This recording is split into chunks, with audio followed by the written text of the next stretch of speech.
Selamat sore semua, selamat sore Ibu, Kakak Asdos dan teman-teman.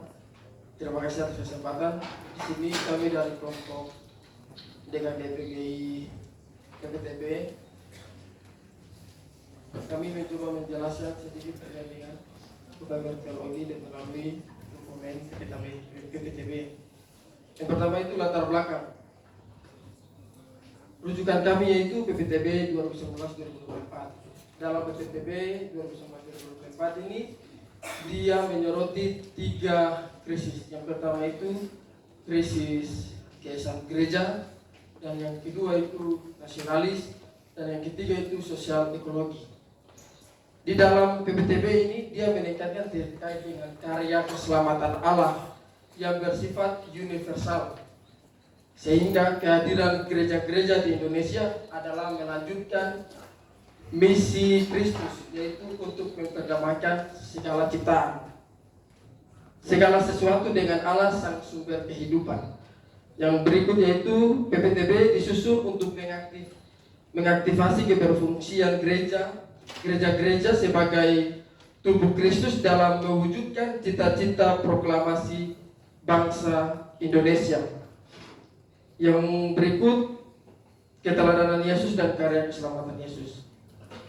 Yesus dalam kehidupannya itu selalu menampilkan aksi konkret dalam menghadirkan tanda-tanda kerajaan Allah di dunia. Misalnya melalui aksinya dalam melawan ketertindasan masyarakat pada saat itu. Kemudian Yesus dalam aksi konkret itu sangat jelas memiliki keberpihakan yang didasari pada nilai-nilai kemanusiaan. Kemudian Yesus selalu memberikan pemahaman-pemahaman atau berdialog kepada banyak orang dalam memberikan pengajaran dalam rangka memberdayakan dan menyelamatkan kehidupan mereka. Yang berikut gereja sebagai tubuh Kristus. Konsep gereja sebagai tubuh Kristus ini itu bisa dilihat dalam Efesus 4 ayat 16 dan 5 ayat 23. Nah, gereja sebagai tubuh Kristus ini memberikan konsep terkait dengan Esa dan Am. Artinya bahwa relasi antara gereja dan Allah itu tidak bersifat individualistik, tetapi relasi tersebut dilihat sebagai relasi yang terbuka.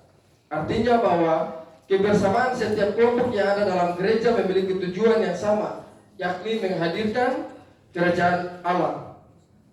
Terkait dengan model-model teologi kontekstual, dalam hal ini kami menemukan 2 model. Yang pertama itu praksis. Dalam model praksis ini yang menjadi kata kunci yaitu aksi, refleksi, aksi. Dalam kaitan dengan DKG PPTB ini, gereja hadir untuk menjalankan misi Kristus dalam aksi konkret dengan melihat apa yang dilakukan oleh Yesus dalam menghadirkan kerajaan Allah. Kemudian model yang kedua yaitu budaya tandingan. Penerimaan terhadap masa lalu atau masa lampau itu dalam budaya tandingan itu menjadi penting. Kemudian berkaitan dengan pelibatan konteks dalam budaya tandingan itu sangat penting juga. Artinya bahwa gereja harus dapat memberikan pembinaan serta pemahaman kepada umat maupun masyarakat dalam mewujudkan cita-cita proklamasi guna melanjutkan misi Kristus di bumi Indonesia. Kemudian berkaitan dengan tipologi nibur, itu kami memakai tipologi nibur Kristus di atas kebudayaan. Karena tipologi nibur ini dia mengakomodasi bahwa apa yang baik di dalam dunia ini itu berkaitan dengan budaya juga. Jadi dunia yang dipahami sebagai budaya itu adalah positif dalam tipologi ini. Sehingga tipologi ini berkaitan dengan teologi penciptaan Allah sebagai sumber kehidupan itu. Artinya bahwa dalam kaitan kemerdekaan Indonesia dan kehadiran gereja di Indonesia adalah bentuk afirmasi bahwa Allah hadir dalam kemerdekaan Indonesia, dan kehadiran gereja di Indonesia adalah bentuk pekerjaan konkret Allah dalam menolong bangsa Indonesia untuk mewujudkan cita-cita proklamasi. Kemudian kami juga memakai pemikirannya John T. Talley terkait dengan hubungan gereja dan negara. Gereja dalam pandangan John T. Talley itu adalah organisasi keagamaan universal yang tidak bisa dipisahkan dalam konteks sosial. Artinya bahwa gereja itu dia bersentuhan dengan kondisi sosial. Kemudian negara ini berkaitan dengan rakyat yang di dalamnya memiliki cita-cita bersama, sehingga hal ini berbeda dengan pemerintah. Landasan teologis terkait dengan hubungan gereja dan negara itu dalam pandangan Pak John Titale itu dalam konteks PL. Pak John Titale menemukan bahwa ini gereja atau agama itu tidak bisa dipisahkan dalam konteks kerajaan Israel itu. Sehingga dalam perjanjian lama itu agama dan negara menyatu dalam suatu realitas sosial. Kemudian dalam perjanjian baru, agama Kristen terpisah dengan negara, sehingga pemahaman sosialnya merupakan pemahaman yang distantif, bahkan separatif, yang membuat kita kurang memahami kondisi konteks sosial. Tradisi gereja ketika menjadi agama resmi, kekristenan hidup di dalam konteks sosial yang tidak berbeda dengan konteks gereja. Artinya bahwa gereja sudah merumuskan tujuan dan cita-cita bersama dalam konteks sosial itu. Untuk refleksi sosial itu melalui DKG PPTB, gereja terpanggil untuk dapat menjalankan misi Kristus di dalam bumi Indonesia. Karena dari awal Indonesia adalah bagian pekerjaan penyelamatan Tuhan. Karya keselamatan dalam konteks saat ini yaitu bukan hanya berbicara tentang relasi manusia dan manusia saja, tetapi antara manusia, alam, dan Tuhan. Keteladanan kepada Yesus adalah kunci utama dari aksi konkret gereja sebagai tubuh Kristus untuk menjawab realita pergumulan konteks Indonesia. Kehadiran gereja di Indonesia dipahami sebagai kehadiran wajah Allah yang turut memberdayakan umat serta masyarakat dalam memahami realita konteks. Di sini kami akan menampilkan karya kami, yaitu drama musikal yang berjudul Say No to Identity Politik dan Money Politik.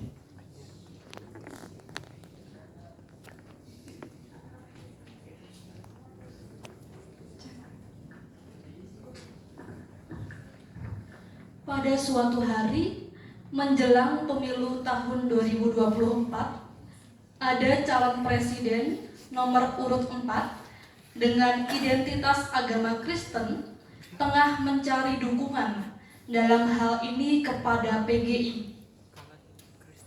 Calon presiden tersebut mendatangi kantor PGI untuk menemui ketua PGI dalam rangka meminta dukungan dari gereja-gereja di Indonesia.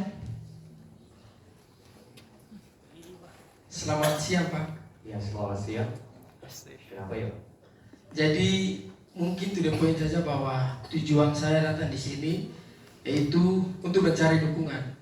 Karena dalam azam pemilu 2024 ini saya adalah satu-satunya calon presiden yang beragama Kristen. Jadi untuk itu saya meminta Bapak untuk menggunakan kekuasaan Bapak sebagai ketua PGI untuk menggerakkan gereja-gereja agar memilih saya, karena saya baru calon presiden yang beragama Kristen, itu baru saya saja, Pak. Oh iya, baik. Mohon maaf Pak sebelumnya, tapi tindakan Bapak ini membentuk politik identitas Pak, dan politik identitas ini tidak boleh diterapkan dalam gereja, apalagi untuk mencari dukungan dan bantuan dari gereja-gereja yang ada di Indonesia Pak. Tapi begini Pak, kalau misalnya saya menjadi presiden, itu menurut saya itu ada kebanggaan tersendiri dari gereja, karena baru kali ini presiden itu beragama Kristen. Jadi kalau saya pikir-pikir itu Bapak kerahkan saja ini gereja-gereja di Indonesia untuk mendukung saya. Nanti dalam tahap pertama itu, tahap Bapak bekerja itu, saya akan kasih Bapak uang 3,5 miliar, bahkan 3,5 miliar, bukan 3 miliar, Pak. Ya, mohon maaf Pak, tapi money politik itu juga sangat tidak baik kita adakan dalam gereja Pak. Jadi mohon maaf Pak, kami untuk hal ini Pak tidak dapat membantu, di mana Bapak dengan saran-saran Bapak dan berbagai pendapat-pendapat Bapak tadi, kami tidak bisa membantu Pak, mohon maaf. Oke, kalau memang itu anggapan Bapak bahwa itu tidak benar, tidak apa-apa. Kalau Bapak tidak mau dukung, saya juga tidak apa-apa. Terima kasih. Ya.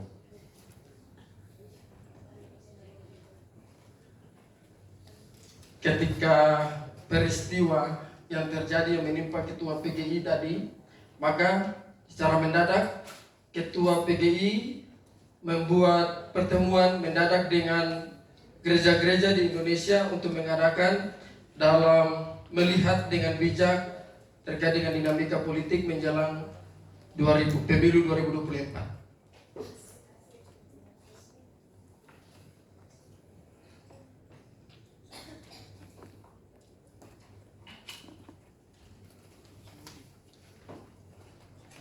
Ya, Shalom, selamat siang saudara-saudara, rekan-rekan sekalian. Ya, jadi begini, kemarin saya didatangi oleh salah satu calon presiden. Dia menawarkan untuk bagaimana kita mendukung dia, karena dia satu-satunya nih calon presiden di pemilihan 2024. Jadi pertemuan kita pada saat ini, saya hendak menghimbau rekan-rekan sekalian untuk waspada dan berhati-hati terkait dengan money politik dan politik identitas. Apalagi makin kesini makin marak adanya politik identitas dan money politik untuk menuju pemilu 2024 itu. Jadi bagaimana rekan-rekan sekalian, apakah setuju dengan hal ini? Ya, untuk itu saya berharap bahwa rekan-rekan sekalian ketika kembali ke jemaat masing-masing atau ke sinode-sinode masing-masing melaksanakan seminar untuk bagaimana menanggapi akan politik identitas ini dan money politik ini. Bagaimana? Bisa? Ya, terima kasih.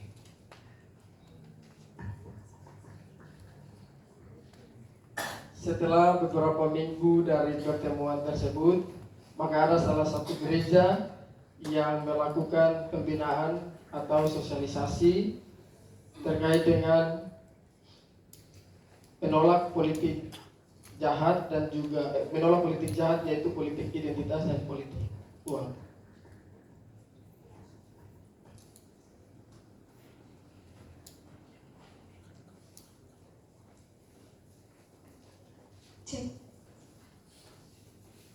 Ya, terima kasih untuk kehadiran Bapak Ibu sekalian.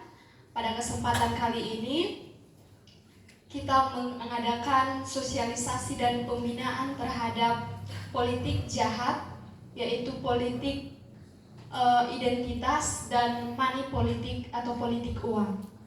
Nah, pada kesempatan ini kita langsung mengundang pembicara kita, yaitu Ketua PGI dan Bawaslu, ya. Bawaslu, ya, terima kasih. Ya, politik identitas ini merupakan cara berpolitik dengan instrumen identitas. Jadi calon-calon yang ingin dipilih ini menggunakan pendekatan identitas untuk menarik hati rakyat.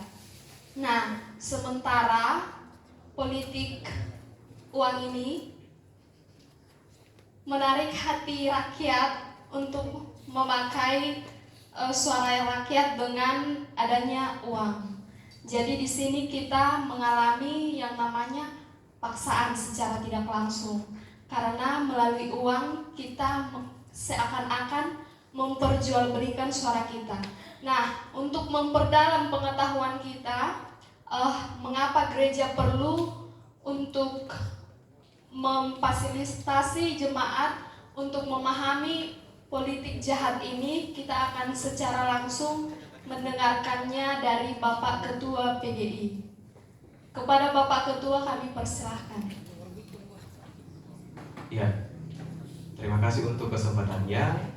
Ya, terkait dengan beberapa kejadian yang terjadi pada beberapa waktu yang lalu, sekarang kita akan melakukan seminar terkait dengan bahaya politik identitas itu. Politik identitas sendiri dibagi menjadi dua kelompok, yaitu nasionalis dan agamis. Apabila politik identitas ini tidak dikelola dengan baik, maka akan mengancam kestabilan struktur NKRI, kemudian menimbulkan adanya adu domba yang menyebabkan perpecahan, kemudian menyebabkan ancaman terhadap pluralisme, dan juga lebih parah menyebabkan konflik dan perselisihan. Untuk Itu yang dapat saya sampaikan. Terima kasih. Baik, terima kasih Bapak Ketua PGI. Selanjutnya kami persilahkan kepada Ibu Bawaslu.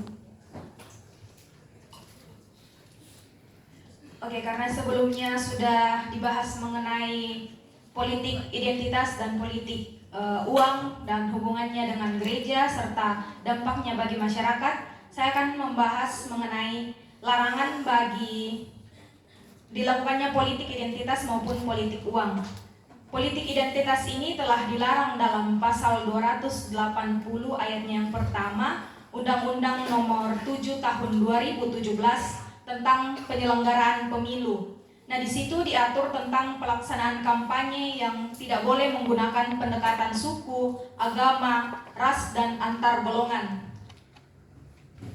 Nah, adapun aturan mengenai politik uang itu juga tertulis dalam Undang-Undang Nomor 7 Tahun 2017 tentang pemilu yang terbagi di dalam beberapa pasal, yakni pasal 278, 280, 284, 515 dan 523.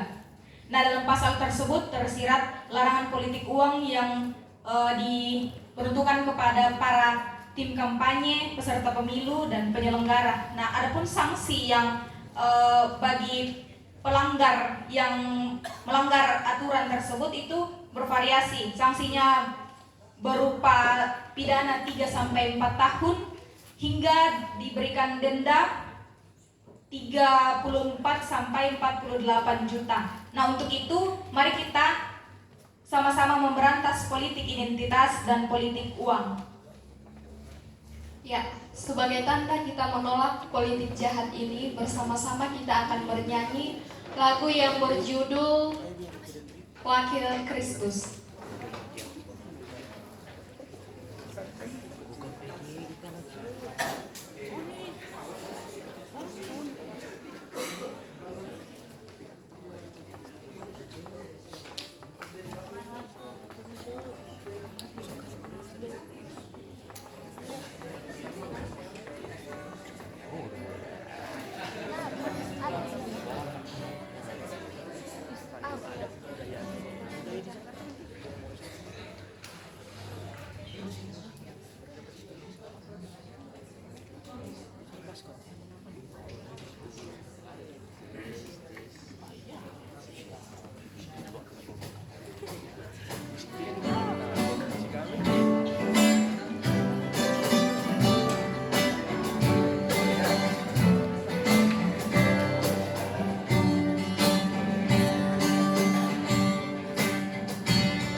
Dalam setiap pilihan tentukan setiap keputusan, memilih bukan karena paksaan.